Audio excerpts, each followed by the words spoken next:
Hi friends, welcome to my YouTube channel Study Econ, and we are going to see the topic on letter of credit.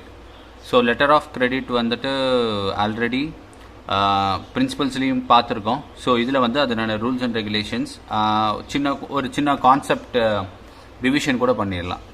சரி, okay. Before going in to the chapter, நம்மளுடைய YouTube சேனலை இதுவரையிலும் subscribe பண்ணாதவங்க subscribe பண்ணிக்கோங்க. And at the same time Telegram லிங்க்கில் join பண்ணுறதுக்கு வந்துட்டு உங்கள் டெலிகிராம் சர்ச் பாக்ஸில் @JABCAB தமிழ்னு போட்டிங்கன்னா நம்மளுடைய அந்த லோகோ வரும், யூடியூப் சேனல் லோகோ வரும். அதில் ஜாயின் பண்ணிக்கோங்க. ஏன்னா நாம் வந்து இப்போது ப்ராக்டிஸ் டெஸ்ட்டெல்லாம் வேறு பிளான் பண்ணியிருக்கோம். பட் ஸ்டில் எக்ஸாம் டேட் வந்துட்டு கொஞ்சம் டைலமாவாக இருக்கிறதுனால so we are not doing that. So let's go into the topic. நம்ம ஃபஸ்ட்டு டாபிக் எல்லாத்தையும் படிச்சிடலாம் அப்படின்ற மாதிரி ஒரு லைனில் போயிட்டு இருக்கோம். ஸோ ஃபர்ஸ்ட் ஆஃப் ஆல் வந்துட்டு letter of credit. Okay, so letter of credit என்ன அப்படின்னு பார்த்தீங்கன்னா எல்சியை பொறுத்தவரையிலும் இது வந்துட்டு ஒரு பிஸ்னஸ் அப்படின்னு பார்த்தீங்க அப்படின்னா லெட்டர் ஆஃப் கிரெடிட் தான் விஷயமே. ஓகேங்களா? ஸோ ஏன் அப்படின்னா ஒரு கஸ்டமர் இருக்காருங்க. Okay, one customer, he is from India. கஸ்டமர்னு சொல்ல முடியாது, இவர் வந்து ஒரு pier. he is from India. at the same time one is seller, he is from USA ன்னு வச்சுக்கோ. ஓகே, ஸோ இந்த பையர் வந்துட்டு அமெரிக்காலேருந்து ஒரு பொருளை வாங்கணும். So they doesn't meet each other and they don't know about each other. so they need someone called they need something to trust. So இவங்க ரெண்டு பேருக்கு நடக்கக்கூடிய வர்த்தகத்தில் நடுவில் ஒரு நம்பிக்கை தன்மை உருவாகணும் இல்லையா? Why means a buyer can default a seller, a seller can default a buyer. ஓகேங்களா? ஸோ ஏமாற்றலாம். பொருளை வாங்கிட்டு பணம் கொடுக்காம இருக்கலாம், பணத்தை வாங்கிட்டு பொருள் கொடுக்காம இருக்கலாம். ஸோ இது ரெண்டுமே வந்துட்டு பாசிபிலிட்டிஸ் இருக்குன்றதுனால so they both want to make one, they need to know each other. So இதுக்கு வந்துட்டு நம்மளுடைய பேங்க்கை வந்துட்டு அணுகுறாங்க. ஸோ பேங்க் எப்படி அணுகுவாங்க அப்படின்னு பார்த்தீங்கன்னா, ஏன் ஃபர்ஸ்ட் பேங்க்குன்னு நான் சொல்லிடுறேன், ஒய் பேங்க்குன்னு சொல்லிடுறேன். ஏன்னா பேங்க்கில் வந்துட்டு லாட் ஆஃப் லட்சக்கணக்கான கஸ்டமர்ஸ் இருக்காங்க. ஸோ பேங்க் ஹேவிங் ஆல் தேர் கேஒய்சி டாக்குமெண்ட்ஸ். ஸோ இங்கே தான் வந்து நமக்கு கேஒய்சி ரொம்ப important. So just like that நம்ம அக்கௌண்ட் ஓப்பன் பண்ணுறோம் அப்படின்னா ஸோ இந்த மாதிரி விஷயம் வரும்பொழுது நம்ம கொஞ்சம் உஷாராயிடணும். அந்த ஃபார் எக்ஸாம்பிள் வந்துட்டு பல்கில் இல்லை ஒரு டார்கெட் அச்சீவில் அந்த மாதிரி அக்கௌண்ட் ஓப்பன் பண்ணாலும் கூட once we are giving any contingent liabilities are liabilities நம்ம கொடுக்கும் பொழுது அவங்களுடைய கஸ்டமர் அந்த கஸ்டமர் டேட்டாவை வந்துட்டு நம்ம அகைன் புதுப்பிச்சுக்கணும் நம்ம. சரிங்களா? ஸோ அதனால தான் கேஒய்சி ரொம்ப இம்பார்ட்டன்ட்னு சொல்கிறாங்க. ஸோ இப்போ பேங்க் வராங்க. ஸோ பேங்க் மூலியமா யூ ஹாவ் டு பே அப்படின்றாங்க. So how to pay that? Through LC இல்லையா? த்ரூ எல்சி பண்ணணும் அப்படின்றாங்க. சரி, நெக்ஸ்ட் ஸ்டெப்பு. இப்போ வந்துட்டு ஒரு பையரும் செல்லரும் வந்து அக்ரிமெண்ட் போடுறாங்க, எனக்கு வந்துட்டு பணம் வேணும், நீங்கள் வந்துட்டு பேங்க் மூலியமாக கட்டுங்க. So what the buyer will do? So buyer என்ன பண்ணுவார் அப்படின்னு பார்த்தீங்கன்னா, he will go to his bank. So he will go to his bank. ஓகேங்களா? இந்த இவருடைய வங்கிக்கு போயிட்டு எனக்கு வந்துட்டு ஒரு எல்சி வேணும் அப்படின்னு சொல்லிட்டு இவர் அப்ளை பண்ணுவார். ஓகேங்களா? So what the bank will do, they will collect the documents, மத்தலப் they will collect the data of the buyer from the buyer. So டேட்டாவை எடுத்துட்டு எந்த மாதிரி எல்சி வேணும், அதுக்கப்புறமேட்டு அதனுடைய நேச்சர் என்ன பொருள் வாங்குறீங்க, எவ்வளோ வாங்குறீங்க, இந்த டீட்டெயில் எல்லாமே எல்சியில் இருக்கணும். ஓகேங்களா? ஸோ அது ரொம்ப இம்பார்ட்டன்ட். இந்த எல்சி வாங்கினதுக்கப்புறம் இவர் என்ன பண்ணுவார்னா, இவர் வந்து இஷ்யூவிங் பேங்க், இவருடைய பேங்க் பார்த்தீங்கன்னா issuing bank. So this issuing bank வந்துட்டு எல்சி வந்து ரெடி பண்ணுறாங்க. எல்சி ரெடி பண்ணிட்டு இவன் என்ன பண்ணுறான் அப்படின்னு பார்த்தீங்கன்னா, he will send to advising bank. who is this advising bank அப்படின்னு பார்த்தீங்கன்னா, இவன் ஃபார் எக்ஸாம்பிள் யூஎஸ்ஏல இவங்க இருக்காங்க, செல்லர்ஸ் வந்து யூஎஸ்ஏல இருக்காங்க. he is also a bank. இந்த பேங்க் வந்து எப்படி ரிலேட் ஆயிருக்குன்னு நான் சொல்கிறேன். இந்த பேங்க் வந்துட்டு இவருக்கு எப்படி ரிலேட் ஆயிருக்கும், இவருக்கு எப்படி ரிலேட் ஆயிருக்கும்னு நான் சொல்கிறேன். ஸோ இது வந்து அட்வைசிங் பேங்க் அனுப்புவாங்க.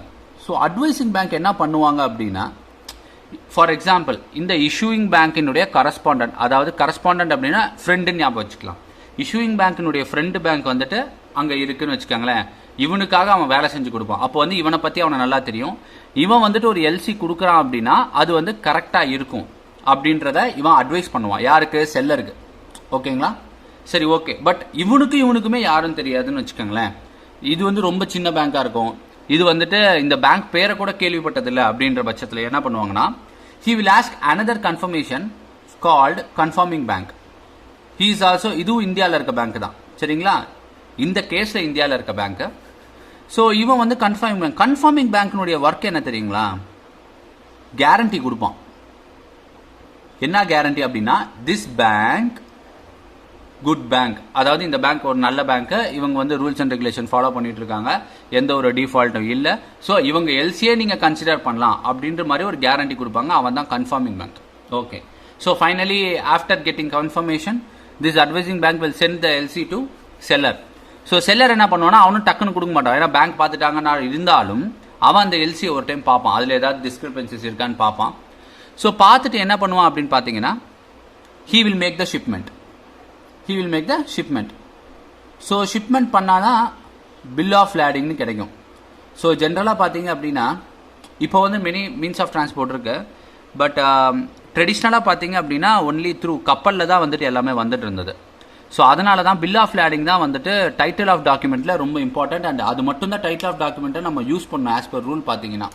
ஸோ ஏர்வே இப்போ வந்துட்டு நம்ம ஃப்ளைட்டில் அனுப்புகிறோம், இல்லை வேறு ஏதாவது கொரியரோ போஸ்ட் அனுப்புனா அதெல்லாம் நம்ம டைட்டில் ஆஃப் கூட எடுக்க முடியாது. ஓகேங்களா?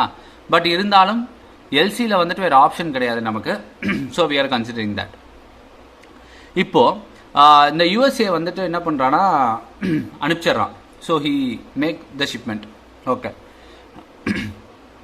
ஆஃப்டர் மேக்கிங் த ஷிப்மெண்ட் என்ன ஆகுது அப்படின்னா, அந்த பில் ஆஃப் லேடிங்கை கலெக்ட் பண்ணிவிட்டு he will give that bill of lading to negotiable bank. இந்த நெகோஷியபிள் பேங்க் வந்துட்டு யார் அப்படின்னு பார்த்தீங்க அப்படின்னா, the one who give money to the seller. ஓகேங்களா? it can be negotiable bank னு எழுதிடுறேன். it can be a different one or the same as advising bank. so இந்த negotiable bank வேற பேங்காவும் இருக்கலாம், அல்லது இந்த அட்வைசிங் பேங்காவும் இருக்கலாம் அப்படின்ற மாதிரி சொல்றாங்க. so whoever it may be, ஏன்னா ரெண்டுமே அவன் நாட்டில் இருக்க பேங்க் தான் இல்லையா. இது வந்துட்டு நம்ம ஊர் இந்தியா, இந்த இடம் வந்து பார்த்தீங்கன்னா ஃபாரின். ஓகேங்களா? சரி, okay. Once he got the payment over, so what this negotiable bank will do, what he will do na, he will send the data from here. அதாவது அந்த bill of lading எல்லாம் இருக்கும் இல்லையா, அதை எடுத்துட்டு அப்படியே நேரா அவன்கிட்ட கொடுப்பான். யார்கிட்டனா, he will give it to issuing bank, because issuing bank is the one who will reimburse the money from buyer and give it to negotiable bank. ஓகேங்களா? சரி, ஓகே. இப்போ வந்து பில் ஆஃப் லேடிங்லாம் வந்தோன்னா உடனே இஷ்யூ டக்குன்னு வந்துட்டு கொடுக்காது, செக்கிங் பண்ணும். So all kind of checking நடக்கும். செக்கிங் நடந்ததுக்கப்புறம் okay fine, this is valid and this is original. Okay, cross செக்லாம் பண்ணிட்டு they will send this so called bill of lading இருக்கு இல்லையா, அதை தூக்கி கொண்டு போய் இங்கே கொடுத்துருவாங்க, பையர் கிட்ட கொடுத்துருவாங்க. ஸோ பையர் வாட் வில் டூனா, ஹி வில் பி அவனும் வந்து செக் பண்ணுவான் இல்லையா, எல்லாமே கரெக்டாக இருக்கா, சொன்ன கேஜிஸ் வருதா, கொஞ்சம் சொன்ன குவாலிட்டியில் இருக்கா, எக்ஸ்பர்ட் சைன் பண்ணியிருக்காங்களா. ஸோ அதெல்லாம் இப்போ பார்ப்போம், ரூல்ஸ் அண்ட் ரெகுலேஷன்ஸில் பார்ப்போம். ஸோ இதெல்லாம் வந்துட்டு செக் பண்ணிவிட்டு அவன் என்ன பண்ணுவான் அப்படின்னா பேமெண்ட் ரிலீஸ் பண்ணுவான் இஷ்யூயிங் பேங்க். இவன் பேமெண்ட் ரிலீஸ் பண்ணதுக்கப்புறம் நேராக he will give the payment to negotiable bank. So this is what typical LC. அதாவது ஒரு எல்சினா இப்படி தான் இருக்கும். இது வந்து ஒரு பேசிக் ஸ்ட்ரக்சர்னு வச்சுக்கோங்களேன், ஒருத்தர் சார்ந்து இருக்கிறது. ஓகேங்களா? எந்த ஒரு இடத்துல டிஃபால்ட் ஆகாது. ஏன் அப்படின்னா இதில் வந்து பார்த்தீங்கன்னா எக்ஸாம்பிளுக்கு இதில் 4 பேங்க் வந்து இன்வால்வ் ஆயிருக்கு. ஸோ வென்எவர் எ பேங்கிங் கம்பெனி இன்வால்வ்ஸ்னா ஸோ அது வந்துட்டு ரொம்ப ஹைலி செக்யூர். ஓகேங்களா? ஸோ அதனால தான் வந்து எல்சி கொண்டு வந்தாங்க. அண்ட் பேசிக் ஸ்ட்ரக்சர் ஆஃப் எல்சின்னு பார்த்தீங்கன்னா இதுதான். இதில் வந்து நிறையா வந்துட்டு அமெண்ட்மெண்ட் கொண்டு வந்தாங்க, நிறைய வந்துட்டு டைப்ஸ் கொண்டு வந்தாங்க. ஸோ அதெல்லாம் இப்போ நம்ம பார்க்கலாம், என்னென்ன பார்க்கலாம். ஃபர்ஸ்ட் ஆஃப் ஆல் வந்துட்டு ஸோ எல்சி உங்களுக்கு கான்செப்ட் புரிஞ்சது. கன்சிடரேஷன், ஜெனரல் கன்சிடரேஷன்னா ஒரு எல்சினா எப்படி இருக்கும் அப்படின்றத பற்றி சொல்கிறாங்க. அது வந்து ஒரு நான் நெகோஷியபிள் இன்ஸ்ட்ருமெண்ட். ஸோ எப்போவுமே வந்து ஒரு எல்சி பார்த்தீங்கன்னா இட் இஸ் அ நான் நெகோஷியபிள் இன்ஸ்ட்ருமெண்ட். ஸோ இப்போ நான் இந்த இடத்துல இருந்து இந்த இடத்துல ஒரு கதை சொன்னாங்க இல்லையா, இந்த கதை ஒன்று சொல்லியிருக்காங்க இல்லையா, அதுதான் நான் இப்போ உங்களுக்கு எக்ஸ்பிளைன் பண்ணேன். ஸோ அதில் வந்துட்டு பார்த்தீங்கன்னா பையருக்கும் செல்லருக்கும் என்னென்ன அட்வான்டேஜஸ் இருக்குது அப்படின்ற மாதிரி சொல்லியிருக்காங்க. ஸோ பையர் எந்த ஒரு கட்டத்துலையுமே அட்வான்ஸ் கொடுக்க தேவையில்லை. அட்வான்ஸ்னா இப்போ வந்து ஒரு பொருள் வாங்குறோம் அப்படின்னா அட்வான்ஸ் கேட்பாங்கல்ல, 25% அட்வான்ஸ் கொடுங்க, 10% அட்வான்ஸ் கொடுங்க, நான் செஞ்சு தரேன் அப்படின்ற மாதிரி. ஸோ அந்த மாதிரி எந்த விதமான விருப்பம் பண்ணவும் தேவையில்லை.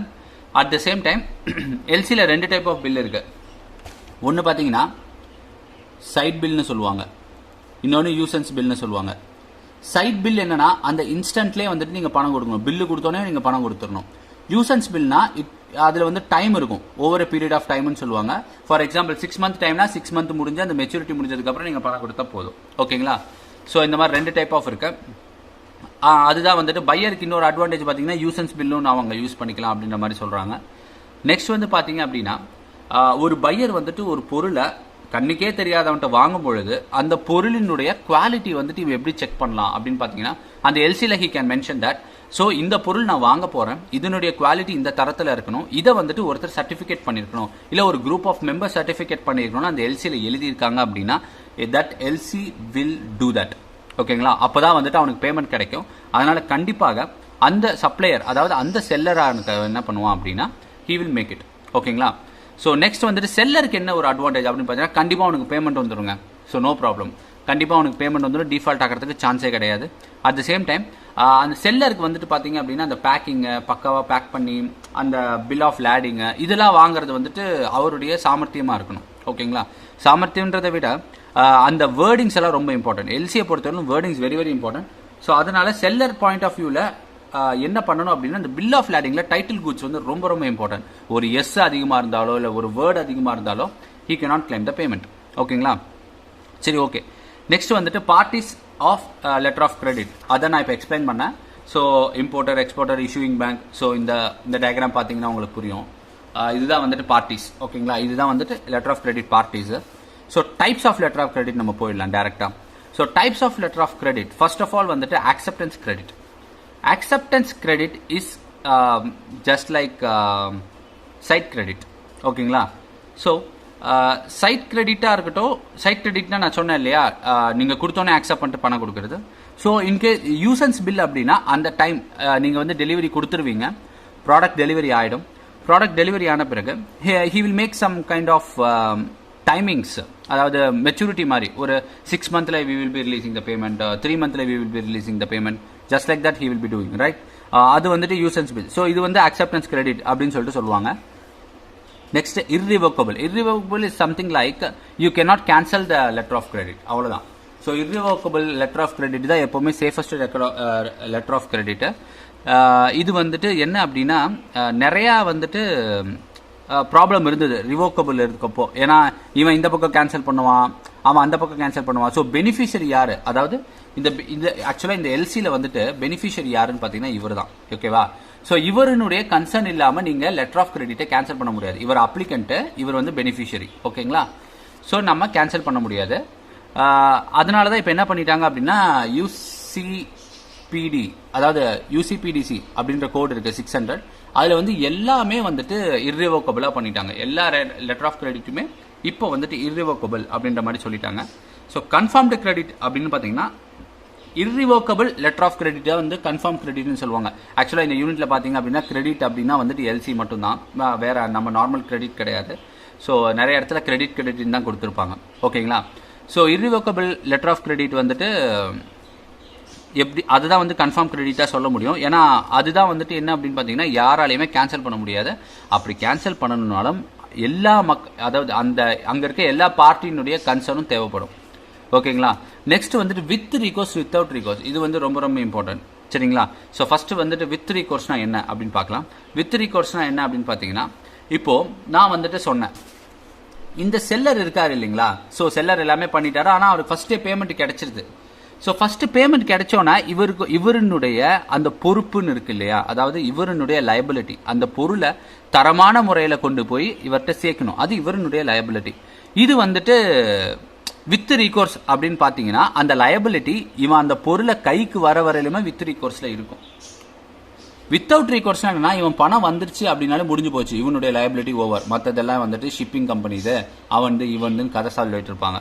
ஸோ இதுதான் வந்து வித் ரீகோர்ஸ், வித்தவுட் ரீகோர்ஸ்னு சொல்லுவாங்க. அதாவது அந்த லயபிலிட்டி, ஒரு பொருளுக்கு பணம் டக்குன்னு இவனுக்கு கிடைச்சிரும், ஆனால் அந்த பொருள் போய் சேர்றது வரையிலுமே வந்துட்டு செல்லரினுடைய லைபிலிட்டி இருக்கணும் அப்படிங்கிறதுக்காக தான் வித் ரீகோர்ஸ்ன்றதை ப்ரொமோட் பண்ணுறாங்க. இப்போ வந்து ஆர்பிஐ படி பார்த்தீங்க அப்படின்னா எல்லாமே வந்துட்டு வித் ரீகோர்ஸ் எல்சிஸ் மட்டும்தான், வித்தவுட் ரீகோர்ஸ் எதுவுமே கிடையாது. ஓகேங்களா? சரி, transferable credit. Okay, transferable credit first பாயிண்டே நம்ம என்ன பார்த்தோம் அப்படின்னா லெட்டர் ஆஃப் கிரெடிட் அப்படிங்கிறது வந்து ஒரு negotiable instrument. It is a not negotiable instrument பார்த்தோம். நான் நெகோஷியபிள் இன்ஸ்ட்ருமெண்ட்னா என்ன அர்த்தம்? It cannot be transferred, right? இன்னொரு நேமுக்கு மாற்ற முடியாது. பட் ஆனால் இந்த டிரான்ஸ்ஃபரபிள் கிரெடிட் நான் சொன்னேன் இல்லையா, ஒரு சின்ன அமெண்ட்மெண்ட் கொண்டு வந்தாங்க. இந்த டிரான்ஸ்ஃபரபிள் கிரெடிட் மட்டும், லெட்டர் ஆஃப் கிரெடிட் மட்டும் மாற்றலாம் அப்படின்றாங்க. எப்படி அப்படின்னா தேர்ட் பார்ட்டிஸ்க்கு மாற்றலாம், செகண்ட் பெனிஃபிஷரிஸ்னு சொல்லுவாங்க அதை. ஓகேங்களா? அதில் வந்துட்டு இன்கேஸ் ஒரு எல்சி நீங்கள் பண்ணும்பொழுது அதில் ஒரு வார்த்தை இன்க்ளூட் பண்ணிடுறீங்க, எல்சி இஸ் நாட் டிரான்ஸ்ஃபரபிள்ன்ற வார்த்தை இன்க்ளூட் பண்ணிட்டீங்க அப்படின்னா அப்போது வந்து நீங்கள் அந்த எல்சியை டிரான்ஸ்ஃபர் பண்ண முடியாது அப்படின்றாங்க. நெக்ஸ்ட் வந்து பார்த்தீங்கன்னா back to back credit. Back to back credit அப்படின்னா ஒன்றன் பின் ஒன்றா, அதாவது பையர் வந்து செல்லருக்கு ஒரு லெட்டர் ஆஃப் கிரெடிட் கொடுத்தான்னு வச்சுக்கோங்களேன், செல்லர் வந்து பையருக்கு ஒரு லெட்டர் ஆஃப் கிரெடிட் கொடுப்போம். எதுக்கு அப்படின்னா செக்யூரிட்டி பர்பஸ்க்காக. ஸோ இது பேக் டு பேக் கிரெடிட்னு சொல்லுவாங்க. அப்புறம் வந்து பார்த்தீங்கன்னா red clause, green clause. What is red clause? Red clause இந்த சென்ஸ் வந்துட்டு பார்த்தீங்கன்னா சில எல்சியில் வந்து அட்வான்ஸ் பேமெண்ட் கிடைக்கும். ஸோ அட்வான்ஸ் கொடுப்பாங்க. எதுக்கு அப்படின்னா கொஞ்சம் ரா மெட்டீரியல் பர்ச்சேஸ் பண்ணணும் அப்படின்ற பட்சத்துலலாம் பார்த்தீங்கன்னு வச்சுக்கோங்களேன், அட்வான்ஸ் கேட்பாங்க. ஸோ அப்போ வந்து எல்சி மூலியமாக அட்வான்ஸ் வந்து ரிலீஸ் ஆகுது அப்படின்னா அந்த வேர்டிங்ஸ் வந்து பார்த்தீங்கன்னா ரெட் கலரில் என்ட்ரி ஆகிருக்கும் அந்த எல்சியில். அதுதான் வந்து ரெட் கிளாஸ் எல்சின்னு சொல்லுவாங்க. கிரீன் கிளாஸ் எல்சினா இந்த அட்வான்ஸ் மட்டும் இல்லாமல் அதை ஸ்டோரேஜ் பண்ணுறதுக்காக வந்துட்டு அந்த ஸ்டோர் ரூம் சார்ஜஸ் எல்லாம் இருக்குது இல்லைங்களா, அதெல்லாம் வந்து இன்க்ளூட் பண்ணோம் அப்படின்னா அது வந்து கிரீன் கிளாஸ் எல்சின்னு சொல்லுவாங்க. ஸோ இதுதான் ரெட் கிளாஸ், கிரீன் கிளாஸ். ரெட்னா ரெட் கலரில் இருக்கும், கிரீனா கிரீன் கலரில் இருக்கும். ஸோ இது எப்படி சொல்லுவாங்க பார்த்தீங்கன்னா ஆன்டிசிபேட்டரி கிரெடிட் அப்படின்பாங்க. ஆன்டிசிபேட்டரி அப்படின்னா இப்போ ஆன்டிசிபேட்டரி பெயில்னா என்ன சொல்கிறோம், முன்ஜாமின்னு சொல்கிறோம் இல்லையா, அந்த மாதிரி முன்னாடியே அந்த கடனை வாங்கி வச்சுக்கிறது. ஓகேங்களா? நெக்ஸ்ட் வந்து பார்த்தீங்கன்னா ரிவால்விங் லெட்டர் ஆஃப் கிரெடிட். ரிவால்விங்னா திரும்ப திரும்ப அதே கிரெடிட்டை நீங்கள் யூஸ் பண்ணிக்கலாம். புதுசாக வந்து லெட்டர் ஆஃப் கிரெடிட் அப்ளை பண்ணி வாங்கணும் அப்படின்ற அவசியம் கிடையாது. அடுத்தது வந்து பார்த்தீங்க அப்படின்னா டாக்குமெண்ட்ஸ் அண்டர் எல்சி. ஸோ இங்கே தான் வந்துட்டு நமக்கு வேலைகள் ரொம்ப அதிகம். So documents first of all வந்துட்டு என்னென்ன டாக்குமெண்ட்லாம் நமக்கு இம்பார்ட்டன்ட் அப்படின்றத நம்ம தெரிஞ்சுக்கணும். ஃபர்ஸ்ட் வந்து bill of exchange. Bill of எக்ஸ்சேஞ்ச்னா என்னென்னா பில்லுங்க. சிம்பிளாக சொல்லப்போனால் அது வந்து ஒரு பில்லு. அதில் என்ன இருக்குன்னா என்ன பொருள் வாங்குற எவ்வளோ அமௌண்ட்டு அந்த மாதிரி இருக்கும். அது வந்து சைட் பில்லா இல்லை யூசன்ஸ் பில்லா அப்படின்ற டேட்டா மட்டும்தான் இருக்கும். ஓகேங்களா? ஸோ பில்லில் இருக்க அமௌண்ட்டும் எல்சியில் இருக்க அமௌண்ட்டும் டேலி ஆகணும். ஓகேங்களா? இல்லைனா வந்து எல்சி கேன்சல் ஆகிடும். நெக்ஸ்ட் வந்து பார்த்தீங்கன்னா இன்வாய்ஸ். இன்வாய்ஸ்க்கும் பில்லுக்கும் என்ன டிஃபரன்ஸ்னா பில்லில் வெறும் அமௌண்ட் மட்டும் இருக்கும், இன்வாய்ஸில் டோட்டல் டீட்டெயில் இருக்கும். அதனுடைய குவாலிட்டியிலேருந்து அதனுடைய மாடல் நம்பர்லேருந்து. இப்போ ஒரு மொபைல் வாங்க போகிறோம் அப்படின்னா அதுக்கு வந்து இன்வாய்ஸ் தருவாங்க, பில்லு தர மாட்டாங்க. ஓகேங்களா? So invoice is something like which includes all the document, all the datas of the product. அது எல்லாமே இருக்கும். கஸ்டமர் கேர் நம்பர் இருக்கும், ஒரு மெயில் ஐடி இருக்கும், நீங்கள் வந்து அவனை காண்டாக்ட் எப்படி பண்ணலாம், அந்த ப்ராடக்டினுடைய மாடல் நம்பர் என்ன, அது எப்போ லான்ச் பண்ணது, எல்லா டீட்டெயிலுமே அந்த இன்வாய்ஸில் இருக்கும். ஓகேங்களா? ஸோ அதுக்கு தான் இன்வாய்ஸ்க்கு ஒரு எக்ஸாம்பிள் கொடுத்துருக்காங்க. இப்போ வந்து ஒரு டீ பேக் வந்துட்டு இம்போர்ட் பண்ணுறாங்க, எக்ஸ்போர்ட் பண்ணுறாங்க ஒரு இம்போர்ட் பண்ணுறாங்க அப்படின்னா எல்சியில் வந்து 15 லட்ச ரூபாய் இருக்குது. பட் ஆனால் 20 லட்ச ரூபாய்க்கு பண்ணிடுறான் அப்படின்னா இப்போது ஆஸ் பர் எல்சி பார்த்தீங்கன்னா 15 லட்சம் கட்டிட்டு 5 லட்சம் அப்புறமேட்டு கட்டலாம். பட் ஆனால் ரொம்ப ஸ்ட்ரிக்டாக அந்த எல்சியை பார்த்தோம்னா அதை நம்ம ரிஜெக்ட் பண்ண முடியும். ஏன்னா 15 லட்ச ரூபாய்க்கு எல்சி போட்டுட்டு அது 20 லட்ச ரூபாய்க்கு நம்ம கொடுக்கக்கூடாது. ஸோ இதுக்கு ஒரு டாலரன்ஸ் இருக்குது. ப்ளஸ் ஆர் மைனஸ் 10% வரலும் டாலரன்ஸ் பண்ணிக்கலாம். ரொம்ப நம்ம டாலரன்ஸ் பண்ண முடியாது. நெக்ஸ்ட் வந்து பார்த்தீங்க அப்படின்னா டிரான்ஸ்போர்ட் டாக்குமெண்ட்ஸ். டிரான்ஸ்போர்ட் டாக்குமெண்ட்ஸில் நான் சொன்ன மாதிரி மோஸ்ட் இம்பார்ட்டன்ட் திங் பார்த்தீங்கன்னா பில் ஆஃப் லாடிங், அதாவது ஷிப்பு. இதை தவிர மற்றது எதையுமே நம்ம டைட்டில் ஆஃப் கூட்டாக எடுத்துக்க முடியாது. பட் இன் எல்சின்ற பொறுத்த மட்டும் airway bill, post parcel debit, courier receipt இதெல்லாம் நம்ம கன்சிடர் பண்ணிக்கலாம். ஓகேங்களா? நெக்ஸ்ட் பில் ஆஃப் லாடிங்லாம் பார்த்தீங்க அப்படின்னா ரெண்டாக இருக்குது. ஒன்று வந்து ட்ரெடிஷ்னல் ஷிப் பில்லா சொல்லுவாங்க, இன்னொன்று வந்து கம்பைன்டு டிரான்ஸ்போர்ட் பில் அப்படின்பாங்க. ட்ரெடிஷ்னல் ஷிப் பில்னா வெறும் பில்லு அதாவது ஷிப்மெண்ட் பில்லு மட்டும்தான் இருக்கும். கம்பைன்டு பில் அப்படின்னு பார்த்தீங்க அப்படின்னா மல்டி மாடல் டிரான்ஸ்போர்ட் அப்படிம்பாங்க. மல்டி மாடல் அப்படின்னா கொஞ்சம் தூரம் பஸ்ஸில் போயிருக்கோம், அப்புறம் அங்கேருந்து ஷிப்பில் வரும், திரும்ப அங்கேருந்து பஸ்ஸில் வரும். ஸோ இதெல்லாம் மல்டி மாடல் பில் அப்படின்பாங்க. நெக்ஸ்ட் வந்து பார்த்தீங்க அப்படின்னா பில் ஆஃப் லாடிங் வந்துட்டு பார்த்தீங்கன்னா ஜென்ரலாக 2, 3, 4 செட்டு வரலும் தராங்க. எல்லாமே ஒரிஜினல், எதுவுமே டூப்ளிகேட் கிடையாது, எல்லாமே ஒரிஜினல் காப்பியே தராங்க. அதே மாதிரி ஆன் போர்டு இப்போ வந்து அன்லெஸ் அதர்வைஸ் ஸ்பெசிஃபைட் இந்த letter of credit, bill of lading must be ship on board bill of lading and a received for shipment or transportation bill of lading or charter party bill of lading is not acceptable. So இந்த 4 bill of lading மட்டும் accept பண்ண மாட்டாங்க அப்படின்ற மாதிரி சொல்கிறாங்க. ஏன் அப்படின்னு பார்த்தீங்கன்னா, shipped bill indicates that the good have been taken on board of a specified ship and the journey has commenced, while in case of received for the shipment bill, though the goods have been delivered to the transporter, the journey is yet to commence. என்ன சொல்ல வராங்க அப்படின்னா, இப்போ வந்துட்டு ஒரு பொருளை வந்துட்டு நம்ம டிரான்ஸ்போர்ட் பண்ணுறோம், ஓகேங்களா. இப்போ ஷிப்மெண்ட் பில் என்ன பண்ணோம், அந்த குட்ஸ் வந்துட்டு ஷிப் ஆயிடுச்சு, ஓகேங்களா. அந்த ஸ்பெசிஃபைட் சில எல்சியில் பார்த்தீங்கன்னா இந்த ஷிப்பில் தான் நீங்கள் அனுப்பணும், இந்த டைமிங்க்கு அந்த ஷிப் இருக்குது, இந்த மாதிரி நிறையா டேட்டாவெல்லாம் கொடுப்பாங்க. ஸோ அந்த ஸ்பெசிஃபைடு ஷிப்பில் அந்த ஜேர்னி வந்துட்டு கமென்ஸ் ஆயிடுச்சு அப்படின்ற மாதிரி சொல்லுவாங்க.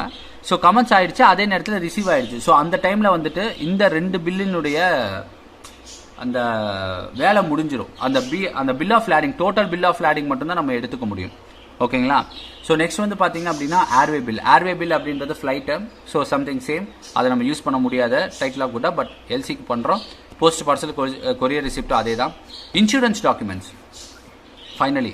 ஸோ இன்சூரன்ஸ் டாக்குமெண்ட்ஸ் என்ன அப்படின்னு பார்த்தீங்கன்னா, இப்போ வந்து ஒரு ஷிப்மெண்ட் வந்து நடக்குது from England to India or USA to India, whatever it maybe.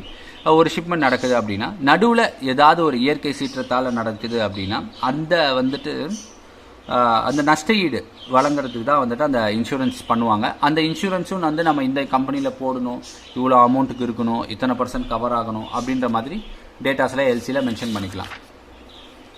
So next வந்து பார்த்தீங்க அப்படின்னா யூசிபிடிசி 600. யூசிபிசிடி 600 அப்படின்றது வந்து என்னன்னு பார்த்தீங்கன்னா, இது வந்து இன்டர்நேஷ்னல் சேம்பர் ஆஃப் காமர்ஸ் அவங்க இருக்காங்க இல்லையா, அவங்க வந்து இந்த ரூல்ஸை கிரியேட் பண்ணியிருக்காங்க.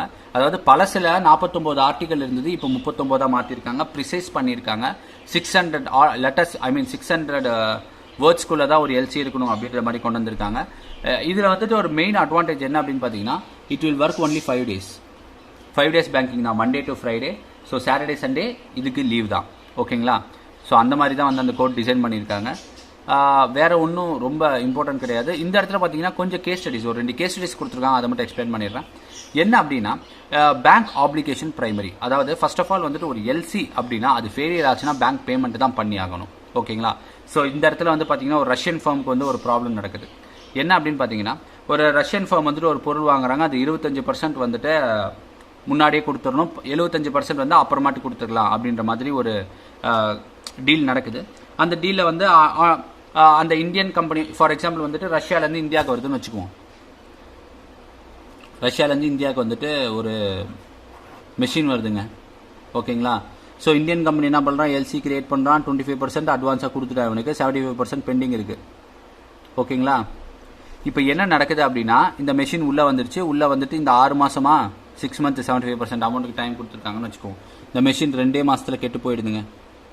ஸோ உடனே என்ன பண்ணலான்னா, நீங்கள் இந்த அமௌண்ட்டை கொடுக்காதீங்க அப்படின்னு சொல்ல முடியாது, ஓகேங்களா.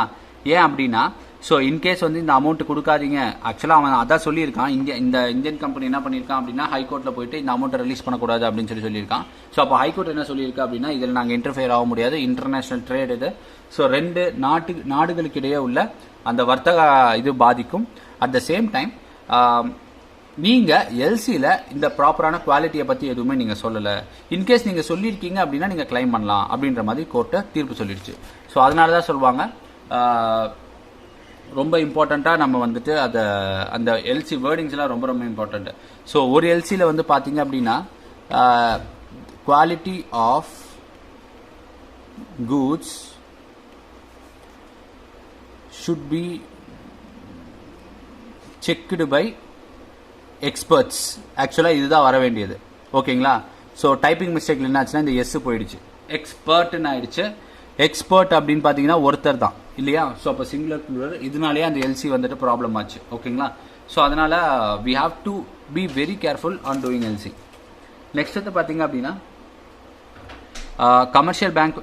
இந்த இடத்துல என்ன அப்படின்னு பார்த்தீங்கன்னா, சேம் இப்போ வந்துட்டு ஒரு ஜி அப்படிங்கிறவர் என்ன பண்றாரு பாத்தீங்கன்னா சிசோலா பிராண்ட் பியூர் மஸ்டர்ட் ஆயில் அப்படின்றதுக்கு வந்துட்டு அந்த கடுகு எண்ணெயை வந்துட்டு வெளியே அனுப்பலாம், எக்ஸ்போர்ட் பண்ண போறாரு. அந்த இடத்துல இவர் பண்ண தவறு என்னன்னு பாத்தீங்க அப்படின்னா பில் ஆஃப் லேடிங்ல பேர் பாத்தீங்கன்னா பியூர் மஸ்டர்ட் அன்ரீஃபைன்டு அப்படின்ற வார்த்தையை இன்க்ளூட் பண்ணியிருக்காரு. ஸோ இதனால என்ன ஆச்சு அப்படின்னா இவருடைய கிளைம் டிலே ஆச்சு, அந்த எல்சி வந்துட்டு கேன்சல் ஆச்சு. ஓகேங்களா? ஸோ அதனால எல்சி போடும்பொழுது ரொம்ப இம்பார்ட்டண்ட்டாக அண்ட் டைம் கரெக்டாக இருக்கணும். ஓகேங்களா? ஸோ ஓகே ஃப்ரெண்ட்ஸ், இந்த வீடியோ உங்களுக்கு பிடிச்சிருந்தது அப்படின்னா லைக் பண்ணுங்கள், ஷேர் பண்ணுங்கள், கமெண்ட் பண்ணுங்கள். அண்ட் இந்த வீடியோவிலேருந்து மேக்ஸிமம் கொஷின்ஸ் எல்லாம் வந்துட்டு நான் அப்லோட் பண்ணுற டெலிகிராம் சேனலில் அதுலேயும் டெஸ்ட் எழுதி பாருங்கள். ஓகே ஃப்ரெண்ட்ஸ், பாய், டேக் கேர்.